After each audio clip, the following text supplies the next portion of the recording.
Hello everyone, welcome back to my channel. আজ হলো বছরের প্রথম রবিবার, 2026-এর প্রথম রবিবার। খুব সকাল সকাল ঘুম থেকে উঠে গপুকে জাগিয়ে দুজনে মিলে ফ্রেশ হয়ে বেরিয়ে পড়েছি। কোথায় যাচ্ছি সেটা তো তোমাদের সাথে আজকের ভিডিওতে শেয়ার করব। তাছাড়াও রবিবার দিনটা স্পেশালি কিভাবে কাটালাম, বছরের শুরুটা নিশ্চয়ই তোমাদের সাথে শেয়ার করব। তো চলো, দেখতেই পাচ্ছ চারিদিকে কুয়াশাময় আর প্রচণ্ড শীত পড়েছে। সেটা তো তোমরা প্রত্যেকেই জানো যারা কলকাতা শহরে বসবাস করছো। তবে আমরা যাচ্ছি মধ্যমগ্রাম থেকেও ভেতরের দিকে বাদু বলে একটা জায়গায়। আগেও তোমাদেরকে সেখানে নিয়ে গেছি। সেখানে আছে একটা মন্দির, সেখানে আছে আমার হনু দাদা, হ্যাঁ হনুমানজি রয়েছে সেখানে, আর রয়েছে আমার মহাদেব, সে তো থাকতেই হবে। তাছাড়াও রাম, সীতা, লক্ষ্মণ তারাও আছে। চারিদিকে এত পরিমাণ কুয়াশা, সেটাকে দুজনে মিলে সরিয়ে রেখে এই মন্দিরে যাওয়ার অভিজ্ঞতা কিন্তু দুর্দান্ত ছিল। চলো দেখতে থাকো আমাদের মন্দিরে গিয়ে কিভাবে দিন শুরু হলো। কে বলেছে বন্ধু? হ্যাঁ আমি বললাম।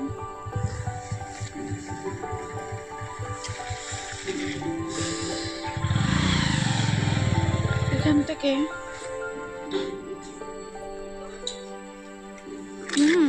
ওই তো খোলা, खोला ना।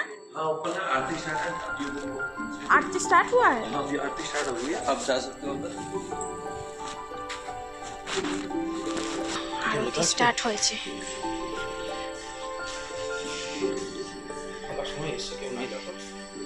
না আছে ভেতরে, আছে গো, এই যোগ্য হবে কাঠ। জুতোটা খুলি, ওই পাশটা জুতোটা খুলি, মন্দিরের সামনে খুলতে নেই। কোথায় আছে?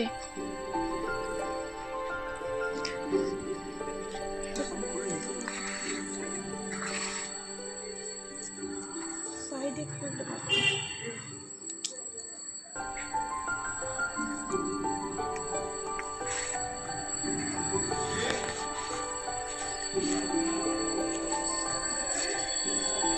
এই হেলমেটটা খোলো তো, হেলমেটটা।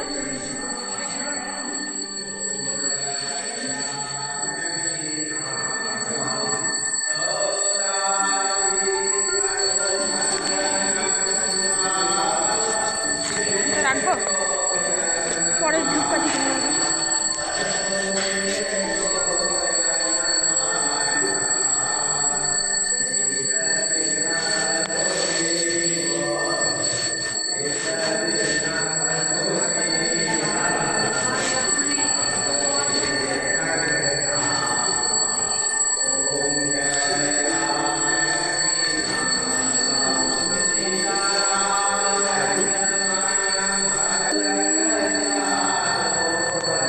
এত সকালে তো খোলা থাকবে না, একটু তাপ নেব, তাপ নিয়ে ওইগুলো ঠাকুরের কাছে অর্পণ করে ধূপকাঠি রেখে বাইরে নিয়ে যাবো। না না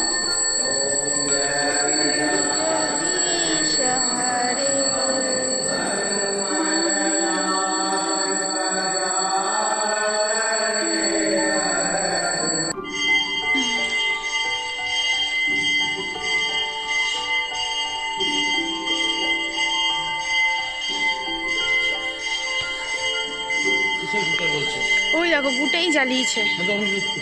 আমি তোমাকে তখন বলছি গুটে জ্বালায় না। আগের দিন রাতেই হঠাৎ করেই মনে হলো হনু দাদার কাছে যেতে হবে, তাই বরকে আবদার করলাম। বর বলল কালকে সানডে যাওয়াই যেতে পারে, তবে এত সকাল সকাল যাবে ও ঠিক বুঝতে পারিনি। সকাল 6টার সময় ঘুম থেকে উঠে 6:30টার মধ্যে সমস্তটা কমপ্লিট করে নিয়ে বেরিয়ে পড়েছিলাম বাড়ি থেকে। 7টার মধ্যেই এসে উপস্থিত হয়েছি মন্দিরে। চারপাশে এত কুয়াশা, ঠান্ডা, মানুষজন অর্ধেক ওঠেইনি ঘুম থেকে। লেপ ছেড়ে রবিবার দিন কেই বা উঠতে চায়। তবে এখানে এসে যে অনুভূতি হলো তা মনে হলো যে না, ঠিকই করেছি। আমরা তো আসার সময় মনে মনে ভাবছিলাম আদেও কি মন্দিরটা খুলেছে, মানুষজন তো কাউকেই দেখতে পাচ্ছি না, পুজো কি দিতে পারবো নাকি আবার ওয়েট করতে হবে।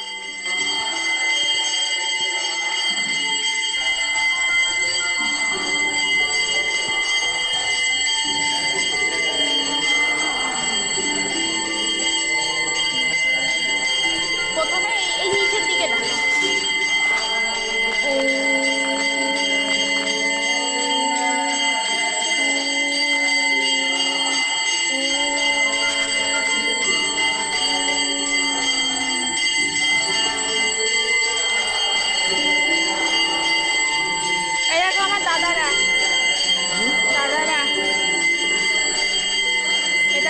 কামা।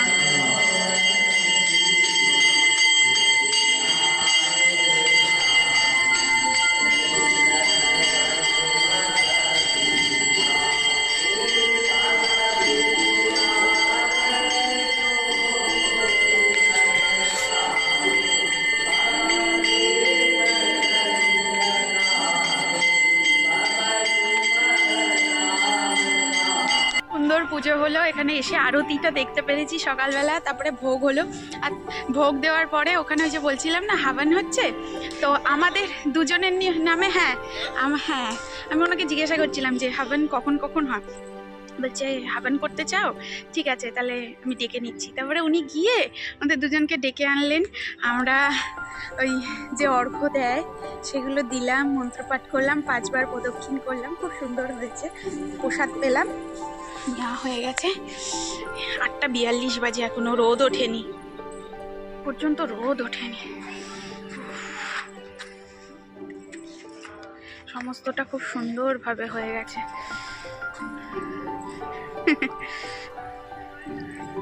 সূর্য আজকে উঠবে না নাকি? মেঘলা আকাশ পুরো। नहीं समझते हिंदी। ओ अभी सूर्य नहीं उठा है, मेघला है, बादल है, बादल है पूरा बादल है पूरा। क्योंकि आज मौसम थोड़ा सा है ना? हाँ आप यहीं से हो? हाँ कोलकाता से? हाँ यही से ही, इसी पास से? बारासात ठीक ही पास ही हो। पास। आप कहाँ से आए हैं? हरियाणा। हरियाणा से? वैसे मैं जिला हरिद्वार से हूँ बेटी, अच्छा हरियाणा में जॉब करती हूँ। अच्छा। वैसे मैं हरिद्वार से हूँ। हाँ हरियाणा में अभी रेसिडेंशियल है। हाँ, गुरु जम्बेश्वर यूनिवर्सिटी। अच्छा नाइस टू मीट यू।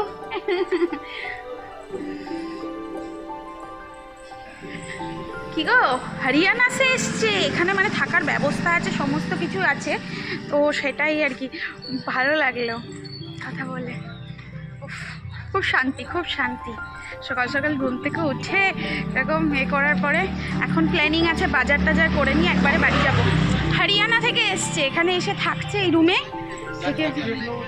ওই যে একজনের সাথে পরিচয় হলো, আমি বলছি কি সূর্য আজকে উঠবে না, মেঘলা আকাশ হয়ে রয়েছে, বলছে কি হিন্দি समझ में आती है बंगाली नहीं। जी हाँ, मुझे आप कहाँ से हो? मुझे पास से। आप कहाँ से? बोलছে हरियाणा से, वो एक यूनिवर्सिटी में जॉब करते हैं। হরিয়ানা থেকে, আর আমরা পাশে থাকি, তাই না? অনেকে এসছে, মানে ট্রাভেলের ইয়েতে এসছে। যতজন দেখছো বাইরে থেকে আজকে কেউ আসেনি, ওরাই রয়েছে। তো তোমরা তো শুনতেই পেলে, দূর দূরান্ত থেকে এখানে কিন্তু মানুষজন আসে। আর আমরা এত ভালো সময়ে এসেছিলাম যে যখন আরতি হচ্ছে, তারপর হনুমান চালিসা পাঠ করলাম, তারপর ঠাকুরকে ভোগ লাগানো হলো, যজ্ঞ হলো, প্রসাদ পেলাম। এরপরে বাজার সারবো। আর এখান থেকে ফিরতেই দেখো ক্যাপসিকাম, এগুলো না চাষের ক্যাপসিকাম, জানো তো, মানে প্রচুর পরিমাণে জমিতে চাষ করেছে। দেখো প্লাস্টিকে করে করে মাত্র 10 টাকায় বিক্রি করছে। অনেকগুলো ক্যাপসিকাম ছিল কিন্তু, বেশ 4-5টা, কিন্তু একটু এবড়ো খেবড়ো, ওই যে যেমনটা বাজারে গেলে পাওয়া যায়, একদম মসৃণ, দেখতে সুন্দর তেমনটা নয়, কিন্তু টেস্ট কিন্তু দুর্দান্ত ছিল। যাই হোক, এরপর চলে এলাম আমাদের বাজারে সোজা, কারণ রবিবারের বাজার তো করতেই হবে। তো প্রথমেই খেয়ে নেব একটা ডাব, কচি ডাবের জল খেয়ে দিনটা শুরু করি। আগে অবশ্য চা খেয়ে নিয়েছি, তবে জানো তো এই দুধ চা খাওয়ার পরে এই ডাব খেলেই আমার পেটের ভেতরটা মোচড় দেয়। এটা কি ঠিক না ভুল গো? দুধ চায়ের পরে আমার মনে হয় না খাওয়া উচিত, কিন্তু ওই যে যেহেতু ঠান্ডা ছিল প্রচণ্ড পরিমাণে, সেই জন্য না দুধ চা খেয়ে নিয়েছি। আমি অ্যাকচুয়ালি প্রেফার করি সকালবেলা লিকার চা, কিন্তু ওখানে ছিল না বলে দুধ চা খেয়েছি। তো চলো কি কি বাজার হচ্ছে সমস্তটাই তোমাদেরকে দেখাবো। আগে বাজারঘাট কমপ্লিট করে নিই। তো রবিবারের বাজার বলতে সেইভাবে আজকে না জমজমাট নেই, কেন বলো তো, ঠান্ডা প্রচণ্ড। দোকানদাররাও বলছে এই ঠান্ডায় এখনও পর্যন্ত মানুষজন বেরোয়নি, আর রোদটাও ওঠেনি, সেই জন্য সবাই হয়তো ভাবছে আরেকটু লেপের তলায় থাকি, তারপর বাজার করতে যাওয়া যাবে। এখন কিন্তু প্রায় বেজে গেছে 9:30, কিন্তু বাজারে কিন্তু সেইভাবে ভিড় নেই। তো সমস্ত কিছু বাজারঘাট হয়ে যাক, তারপর তোমাদের সাথে শেয়ার করছি কি কি বাজার হলো। এখানে বাজার থেকে আনা হয়েছে ধনে পাতা, যেটা ছাড়া শীতকাল অসম্পূর্ণ, ক্যাপসিকাম তো তোমাদের দেখালামই, টমেটো, কাঁচকলা, লঙ্কা, আর রয়েছে হচ্ছে পেঁয়াজ কলি। এছাড়াও আনা হয়েছে আদা, রসুন, লেবু, ব্রোকলি, ফুলকপি। এটা হচ্ছে 2-3 দিনের বাজার করে রাখা হয়েছে, 3 দিন ম্যাক্সিমাম হয়তো হবে। বেশি বাজার করি না কেন বলো তো, কাছেই বাজার তো। আর শীতকালের নিত্য নতুন সবজি পাওয়া যায়, টাটকা সবজি। আর এখানে রয়েছে আজকে স্পেশাল ইলিশ মাছ, এটা কিন্তু আমার হাজব্যান্ড আমাকে গিফট করেছে বলতে পারি। আর এখানে রয়েছে অল্প করে চিকেন। তো সানডেতে তো চিকেন খাওয়াই হয়, তবে হাজব্যান্ড বললো এই সানডেতে তোমার জন্য স্পেশালি, যেহেতু আমি মাছ খেতে পছন্দ করি, ইলিশ মাছ। যেহেতু পরপর কয়েকটা দিন না চিকেন হয়েছে, স্পেশাল অনুষ্ঠানগুলো থাকলে আমরা প্রেফার করি একটু চিকেনের অন্যান্য রেসিপি খাওয়ার, তো সেই জন্য আমি ওকে অল্প করেই আনতে বলেছিলাম চিকেন। আর এখানে দেখো আগের দিন রাতে ছোলা আর মটর দিয়ে একটা খুব সুন্দর সবজি করেছিলাম, আর গুড়ের পায়েস করেছিলাম, আর করেছিলাম লুচি। সেটা না একটু এক্সট্রা ছিল, তো আজকে সকালবেলাও ব্রেকফাস্টে সেটা হয়ে যাবে। তো ব্রেকফাস্টটা সেরে নিই।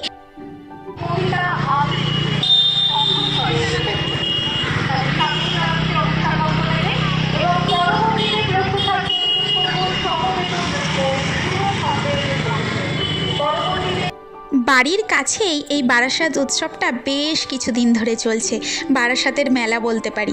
তো আমি আগে একদিন এসছি, তো আগের দিন যেদিন এসছিলাম ওই দিদির সাথে এসছিলাম, তো এসে ঘুরে টুরে খাওয়া দাওয়া করেই জাস্ট চলে গেছি, কিছু কেনাকাটা করিনি বা বেশিক্ষণ দাঁড়াইও নি, জাস্ট একটু আসবো না করেও দিদি বললো আমি যাচ্ছি, আমার সাথে একটু চলো। তো তখন ফ্রি ছিলাম তাই এসেছিলাম। আর এবার তো আমার শুরু হয়ে গেছে কাজকর্মের পালা, বছরও শুরু, মাসেরও শুরু।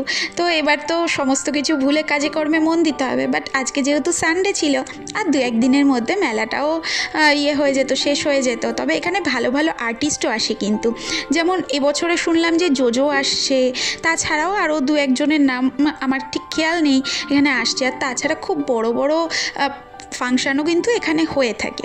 তো বাড়ির খুব কাছে হচ্ছে, তো কর্তামশাই বললো চলো আজকে রবিবার দিন ফাঁকাই যখন আছি তোমাকে একটু ঘুরিয়ে নিয়ে আসি। আমি কিন্তু কোনো আবদার করিনি, কারণ আমার এই ঠান্ডার মধ্যে না খুব একটা বেরোতে ইচ্ছেও করছিল না। ওই 7:30টার দিকে আমরা বেরোলাম। এর আগে অবশ্য দিদি আর দাদা চলে এসেছিলো, ওই যে শুভজিৎ দা দিদি, মালবিকা দিদি, তো ওরা চলে এসেছিলো, তাই ফোন করছিল তোমরা কি আসবে, আমরা ফাংশান দেখছি খুব ভালো হচ্ছে। সেটা শুনেই আমার কর্তামশাই আরও আমাকে জোর দিল যে চলো। দেখো এই ঠান্ডায়ও কিন্তু বেশ অনেক মানুষ বসে প্রোগ্রাম দেখছে। আসলে শীতের সন্ধ্যায় এইরকম প্রোগ্রাম দেখতে কিন্তু বেশ মজা লাগে। আমি যে কয়েকটা বছর এখানে রয়েছি এই মেলাটাই কিন্তু আসি, আগেও আমি এসেছি, এমন কি হয়েছে আমি একাও চলে এসেছি মেলাতে। তো চলো মেলায় কি মজা করলাম সবটাই তোমাদের সাথে শেয়ার করি। দিদিদের খুঁজতে যাচ্ছি। হ্যাঁ আরে ফাঁকা ছিল, ফাঁকা ছিল।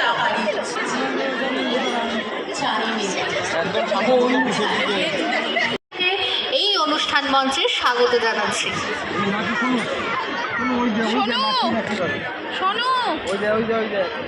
সুর ও ছন্দের পর প্রস্তুত থাকবেন অরিত্র ঘোষ, পরবর্তীতে প্রস্তুত থাকবে শ্বাসেই ভর করে মঞ্চে আমরা শুনি কবিতার সুর।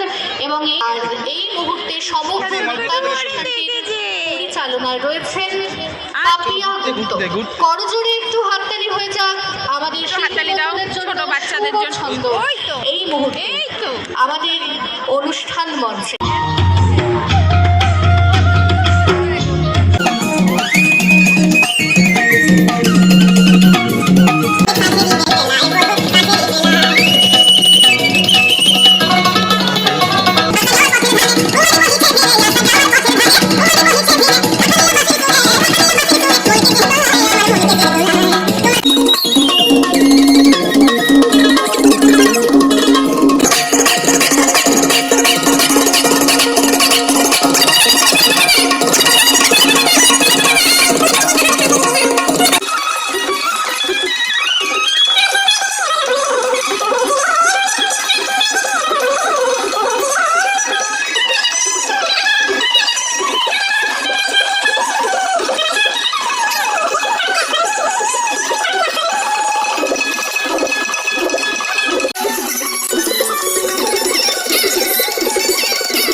ওটাতে আবার চামচ দিয়েছে।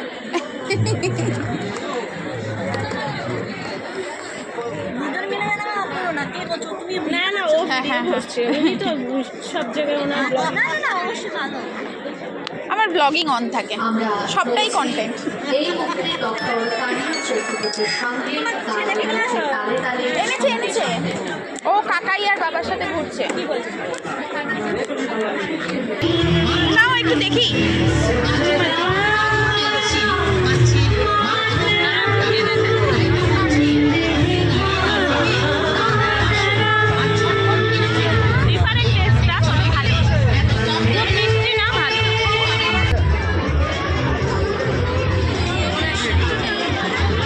দিদি কিনেছে চিজ কেক।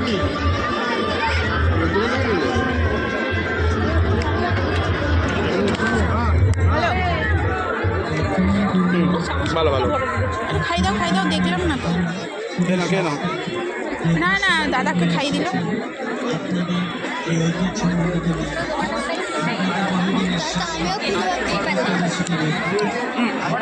এটা পুতুল চাষ করলো না না যাবে পুতুলটা নিয়ে নেবে বললো।